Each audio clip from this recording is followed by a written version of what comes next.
வணக்கம். திமுகவிற்கு குட்பாய். விஜய் கட்சியில் இணைந்த பிரபல நடிகர் தாடி பாலாஜி காமெடி நடிகராக திரைத்துறையில் வலம் வந்தார். தற்பொழுது திரை வாய்ப்புகள் குறைந்து விஜய் டிவி போன்ற திரையில் வலம் வருகிறார்.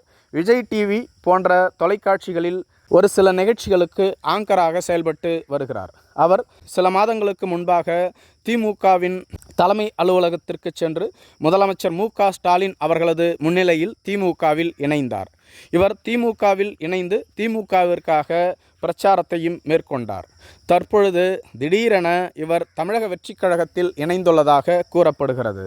தாடி பாலாஜி அவர்கள் 2 நாட்களுக்கு முன்பாக செய்தியாளர்கள் சந்திப்பில் கூறியது, நான் தமிழக வெற்றிக் கழகத்தில் இணைந்துள்ளேன். திடீரென நேற்று என்னை தமிழக வெற்றிக் கழகத்தின் பொதுச் செயலாளரான திரு புசி ஆனந்த் அவர்கள் தொடர்பு கொண்டு பேசினார்.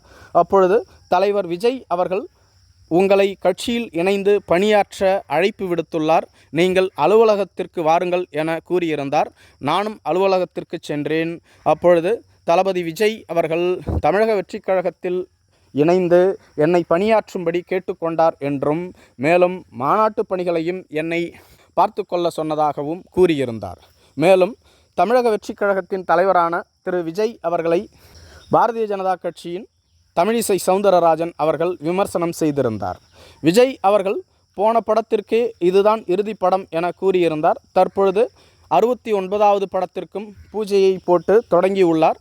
அவர் பேச்சை எல்லாம் தண்ணீரில் எழுதி வைத்து கொள்ள வேண்டும்.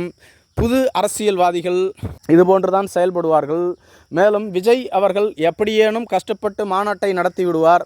ஆனால் அவரால் அரசியல் கட்சியை நடத்த முடியாது.